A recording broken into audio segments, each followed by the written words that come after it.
എല്ലാ സുഹൃത്തുക്കൾക്കും റോയൽ സ്റ്റിച്ചിങ്ങിൻ്റെ പുതിയൊരു എപ്പിസോഡിലേക്ക് സ്വാഗതം. അപ്പോൾ ഇന്നത്തെ വീഡിയോ ഒരു ഓൾഡ് അബായ കൊണ്ട് ഒരു ടോപ്പ് വളരെ എളുപ്പത്തിൽ എങ്ങനെ കട്ട് ചെയ്ത് സ്റ്റിച്ച് ചെയ്യാം എന്നതിനെക്കുറിച്ചൊരു വീഡിയോ ആണ്. അപ്പോൾ വീഡിയോ എല്ലാവരും ഫുള്ളായിട്ട് കാണുക. ഈ ചാനൽ ഫസ്റ്റായിട്ട് കാണുന്നവരാണെങ്കിൽ ചാനൽ സബ്സ്ക്രൈബ് ചെയ്യാത്തവരുണ്ടെങ്കിൽ ചാനൽ സബ്സ്ക്രൈബ് ചെയ്യുക. അപ്പോൾ വളരെ സിമ്പിളായിട്ട് എളുപ്പത്തിൽ ചെയ്യാൻ പറ്റുന്ന ഒരു മെത്തേഡാണിത് കേട്ടോ. അപ്പോൾ നമുക്ക് കട്ടിങ്ങിലേക്ക് കടക്കാം. ആദ്യം നമ്മൾ കട്ട് ചെയ്യുന്ന അബായ ഇതുപോലെ കറക്റ്റായിട്ട് നീർത്തിയിടുക. എന്നിട്ട് ഇതിൻ്റെ സെൻറ്ററിൽ കറക്റ്റായിട്ട് പിടിച്ചിട്ട് ഇതുപോലെ കറക്റ്റായിട്ട് പിടിച്ചിട്ടും ഫോൾഡ് ചെയ്തിടുക കേട്ടോ. എല്ലാ ഭാഗം കറക്റ്റായിട്ട് കിടക്കണം. അതിൻ്റെ സെൻറ്റർ ഇതിൻ്റെ സെൻറ്ററിൽ കൂടി ഒരു പട്ടുണ്ട്. അപ്പോൾ ഇത് കറക്റ്റായിട്ട് തന്നെ സെൻറ്റർ കറക്റ്റായിട്ട് കിടക്കണം. ഇതുപോലെ കറക്റ്റായിട്ട് ഇട്ടു. എന്നിട്ട് ഇതിൻ്റെ മുകളിൽ ഇതുപോലെ ഒരു ലൈൻ വരച്ചു. ഞാനിവിടെ കറക്റ്റായിട്ടൊരു ലൈൻ വരച്ചിട്ടോ. എന്നിട്ട് ഈ സൈഡിൽ ഇതുപോലെ ഒരു ലൈൻ വരച്ചു. അതൊരു കയ്യിൻ്റെ ആകൃതിയാണ്, കയ്യിൻ്റെ ഭാഗമാണ് വരുന്നത്. ഇതുപോലെ ആ സൈഡിലേക്ക് വന്നത് കൈയാണ്. ഇങ്ങനെ ഷേപ്പ് ഇങ്ങനെ അടിഭാഗത്തേക്ക് പോകും. അടിഭാഗം ഫ്ലയറായിട്ടാണ് ലൂസ് മോഡലല്ലേ.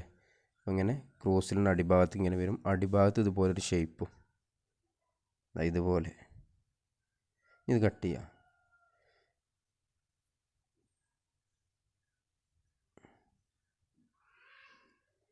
ആ കറക്റ്റ് ആ മാർക്കിംഗ് കൊണ്ട് തന്നെ കറക്റ്റായിട്ട് കട്ട് ചെയ്യുക.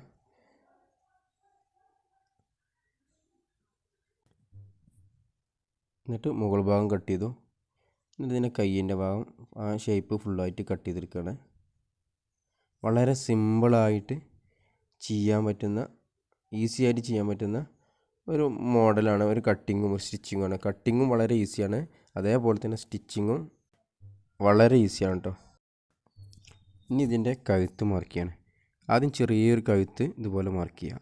ഒരു ബാക്ക് കഴുത്തിൻ്റെ അളവിലാണ് ഫസ്റ്റ് നമ്മൾ മാർക്ക് ചെയ്യുന്നത്. കാരണം ഇത് ബാക്കും ഫ്രണ്ടും ഒരുമിച്ചാണ് കിടക്കുന്നത്. അപ്പോൾ ബാക്ക് കഴുത്ത് വളരെ കുറവാക്കാരം, ഫ്രണ്ട് കൂടുതലാക്കാരം. അപ്പോൾ ബാക്കിൻ്റെ അളവിൽ കട്ട് ചെയ്തെടുത്തു. ഓക്കെ, ബാക്ക് കഴുത്തിൻ്റെ അളവിലാണ് ഇപ്പോൾ നമ്മൾ കട്ട് ചെയ്തെടുത്തത്. എന്നിട്ട് അതിൽ നിന്ന് ബാക്കാണ് ഒഴിവാക്കുക. ഉള്ളിൽ ബാക്ക് കിടക്കുന്നുണ്ടല്ലോ, 2 പീസല്ലേ. അപ്പോൾ ബാക്ക് നമ്മൾ ഒഴിവാക്കി. ഇനി ഫ്രണ്ട് ഇതുപോലെ കറക്റ്റായിട്ട് നിർത്തിയിടുക. എന്നിട്ട് ഫ്രണ്ടിൻ്റെ കഴുത്ത് കുറച്ചും കൂടെ ഇറക്കം കൂട്ടി കൊടുക്കുക. ഫ്രണ്ട് കുറച്ചും കൂടെ കൂടുതലുണ്ടാവുമല്ലോ, അതുകൊണ്ട് ഫ്രണ്ട് കുറച്ചും കൂടെ കൂടുതൽ കൊടുക്കുക. അപ്പോൾ ഇതുപോലെ വരും ഫ്രണ്ട്. ഓക്കെ, ബാക്കുമായി ആകെ 2 പീസുള്ളൂ. ഇനി ഇത് സ്റ്റിച്ച് ചെയ്യാണ് കേട്ടോ. ഫസ്റ്റ് ഫ്രണ്ട് വെച്ചു, അതിൻ്റെ മുകളിലൂടെ ബാക്കും വെച്ചു. ഇതുപോലെ വെച്ചിട്ട് ഷോൾഡറിൻ്റെ അവിടെ ജോയിൻറ്റ് ചെയ്യുക. ഷോൾഡറുടെ കയ്യിൻ്റെ അവിടെ നിന്ന് മുതൽ ഷോൾഡർ ഫുള്ളായിട്ട് കഴുത്ത് വരെ ജോയിൻറ്റ് ചെയ്യുക. പിന്നെ രണ്ടാമത്തെ സൈഡും അതേപോലെ തന്നെ ജോയിൻറ്റ് ചെയ്യുക. ഒരേ വീതിയിൽ ഒരേ തുമ്പിട്ട് കണ്ട് കേട്ടോ.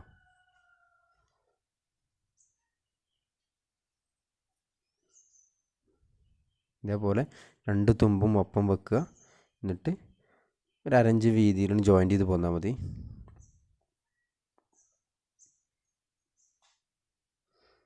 അങ്ങനെ അതടിച്ചു. അപ്പോൾ ഇതുപോലെ വരും.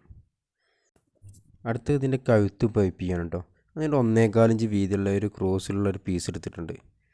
അതുകൊണ്ടാണ് കഴുത്ത് പൈപ്പ് ചെയ്യുന്നത്. നമ്മൾ ഫസ്റ്റ് ഈ അബായ കട്ട് ചെയ്തില്ലേ, ആ പഴയ അബായമ്മൻ്റെ കൈയുണ്ടായിരുന്നു ഒരു മെറൂൺ പീസ്, അതിൽ നിന്ന് കട്ട് ചെയ്തെടുത്തതാണ് ഈ പീസ്.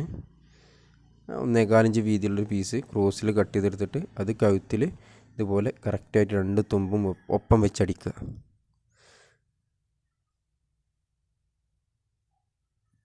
അങ്ങനെ ഇതുപോലെ എല്ലാ ഭാഗത്തും ഒരേപോലെ അടിച്ചു. എന്നിട്ട് ആ ഷേപ്പിലൊക്കെ ആ സ്റ്റിച്ചുമ്മ തട്ടാതെ വെട്ടിടുക കേട്ടോ. എന്നിട്ട് ഇതേപോലെ ഈ മെറൂണ് പീസ് ഉള്ളിലേക്ക് ഫോൾഡ് ചെയ്ത് കൊടുക്കുക. ഇതേപോലെ കഴുത്ത് പൈപ്പ് ചെയ്യാണ്. ആദ്യം നമ്മൾ വെച്ചത് നല്ല വശത്ത് വെച്ചുകൊണ്ടാണ് അടിച്ചിട്ടുള്ളത്. അടിച്ചുകൊണ്ട് അത് ഉള്ളിലേക്ക് മറിക്കുകയാണ് കേട്ടോ. മറിച്ചുകൊണ്ട് അതിൻ്റെ മേലെ കൂടെ സ്റ്റിച്ച് ചെയ്യാണ്. അങ്ങനെ എല്ലാ ഭാഗത്തും ഒരേപോലെ ഒരേ വീതിയിൽ ആദ്യം ആ പീസ് വെച്ച് സ്റ്റിച്ച് ചെയ്യണം. അപ്പോഴേ നമ്മൾ മറിക്കുമ്പോൾ പൈപ്പിങ് എല്ലാ ഭാഗത്തും ഒരേപോലെ തന്നെ വരുള്ളൂ. ആ നൂലൊക്കെ ഒന്ന് കട്ട് ചെയ്ത് ഒഴിവാക്കുക. ഇനി ഇതിനെ കൈ ഇത് അതേപോലെ തന്നെ കൈയും പൈപ്പ് ചെയ്യണം. അതിന് വേണ്ടി ഒരു മെറൂൺ പീസ് എടുത്തിട്ടുണ്ട്, ഒരു 1.25 വീതിയുള്ള. എന്നിട്ട് കയ്യിൻ്റെ ബോട്ടത്തിൻ്റെ ആ ഭാഗം ഈ പീസും ഇതുപോലെ ഒപ്പം വെച്ചുകൊണ്ട് സ്റ്റിച്ച് ചെയ്യുക. ഫസ്റ്റ് നല്ല വശത്ത് വെച്ചുകൊണ്ടാണ് സ്റ്റിച്ച് ചെയ്തത്. എന്നിട്ട് ഇത് മറിക്കുന്നത് ഉള്ളിലേക്കാണ് കേട്ടോ. തുമ്പൊക്കെ ഒന്ന് ക്ലിയർ ആക്കി കൊടുക്കുക. എന്നിട്ട് ഇതേപോലെ ഉള്ളിലേക്ക് മറിച്ചുകൊണ്ട് ആ മെറൂൺ പീസിന് ചാരിയിട്ട് സ്റ്റിച്ച് ചെയ്യുക. ഇതേപോലത്തെ നല്ല നല്ല അബായകളുണ്ടാവും നമ്മളെ വീട്ടിലൊക്കെ. ഈ മോഡൽ പോയിട്ട് ഒഴിവാക്കിയതുണ്ടാവും.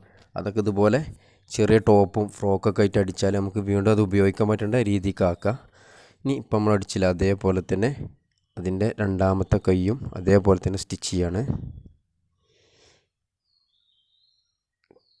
കൈയിൻ്റെ അടിഭാഗത്ത് ആ പീസ് വെച്ച് അടിച്ചുകൊണ്ട് നല്ല വശത്ത് വെച്ചുകൊണ്ടാണ് ഫസ്റ്റ് അടിക്കേണ്ടത്. എന്നിട്ട് ഉള്ളിലേക്ക് മറിക്കുക കേട്ടോ. ഉൾഭാഗത്തേക്ക് മറിച്ചുകൊണ്ട് ആ മെറൂൺ പീസിന് ചാരിയിട്ട് സ്റ്റിച്ച് ചെയ്യാണ്. ഇനി ഇതിൻ്റെ സൈഡ് അടിക്കണം കേട്ടോ. ഇതേപോലെ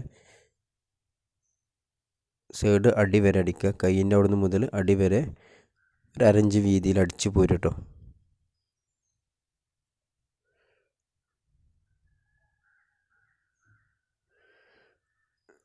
ഒരേ വീതിയിൽ തന്നെ ഫുള്ളായിട്ട് സ്റ്റിച്ച് ചെയ്യുക. അതേപോലെ തന്നെ അതിൻ്റെ രണ്ടാമത്തെ സൈഡും കയ്യിൻ്റെ 2 തുമ്പും ഒപ്പം വെച്ചുകൊണ്ട് ഒരു 1.5 ഇഞ്ച് വീതിയിൽ ഫുള്ളായിട്ട് സ്റ്റിച്ച് ചെയ്യുക. സ്റ്റിച്ച് ചെയ്ത് കഴിഞ്ഞു. അപ്പോൾ ഇനി ഇതിന് മറിച്ചിട്ട് ഇതിൻ്റെ അടിഭാഗം ബോട്ടൺ അടിക്കുക. അത്രേ ഉള്ളൂ. അടിഭാഗം മടക്കി അടിക്കുക. ഒരു ചെറിയ വീതിയിൽ അടിച്ചാൽ മതി. ഈ പർദ്ദമാകുമ്പോൾ വേഗം പിരിഞ്ഞ് കിടക്കും. നല്ല വീതിയിൽ അടിച്ചാൽ പിരിഞ്ഞ് കിടക്കും. അപ്പോൾ ഒരു ചെറിയ വീതിയിൽ, ഏറ്റവും ചെറിയ വീതിയിൽ പറഞ്ഞാൽ ഒരു 1/4 ഇഞ്ച് വീതിയിൽ അടിച്ചാൽ മതി. അതിലേറെ അടിച്ചാൽ പിരിഞ്ഞ് കിടക്കും. പിന്നെ ഇതിൻ്റെ അടിഭാഗം അടിക്കുമ്പോൾ വലിച്ചടിക്കരുത്. തുണി ലൂസാക്കിയിട്ട് അടിക്കുക. വലിച്ചടിച്ചാലും ആ അടിഭാഗം ഇങ്ങനെ പിരിഞ്ഞ് പൊളഞ്ഞ് കിടക്കും. കറക്റ്റായിട്ട് കിടക്കണമെങ്കിൽ വലിക്കാതെ അടിക്കണം. അങ്ങനെ സ്റ്റിച്ചിങ് കംപ്ലീറ്റ് ആയിട്ടോ. വളരെ സിമ്പിളായിട്ട്, കട്ടിങ്ങും വളരെ ഈസി, സ്റ്റിച്ചിങ്ങും വളരെ ഈസി. നമ്മൾ ഓൾഡ് ഇതുപോലെ അബായകളൊക്കെ വീട്ടിൽ നൈറ്റികളൊക്കെ ഇഷ്ടംപോലെ ഉണ്ടാവും, ഈ മോഡൽ പോയിട്ടുള്ളത്, അല്ലെങ്കിൽ ചെറിയ ചെറിയ ഡാമേജൊക്കെ ആയിട്ട് ഒഴിവാക്കിയത്. അത് ഇതുപോലെ അടിച്ചിട്ട് നമുക്ക് വീണ്ടും ഉപയോഗിക്കാം കേട്ടോ. അപ്പോൾ വളരെ എളുപ്പമാണ് ഇത് അടിക്കാൻ. അപ്പോൾ നിങ്ങൾ ഈ ചാനൽ ഫസ്റ്റായിട്ട് കാണുന്നവരാണെങ്കിൽ ഈ ചാനൽ സബ്സ്ക്രൈബ് ചെയ്യാത്തവരുണ്ടെങ്കിൽ ഈ ചാനൽ സബ്സ്ക്രൈബ് ചെയ്യണേ. തൊട്ടടുത്തുള്ള ബെല്ലൈക്കനും കൂടെ ഒന്ന് ക്ലിക്ക് ചെയ്യണേ. അപ്പോൾ വീണ്ടും അടുത്തൊരു വീഡിയോയുമായി നമുക്ക് വീണ്ടും കാണാം ഇൻഷാ അല്ലാഹ്. വീഡിയോ കണ്ടതിന് താങ്ക്സ്.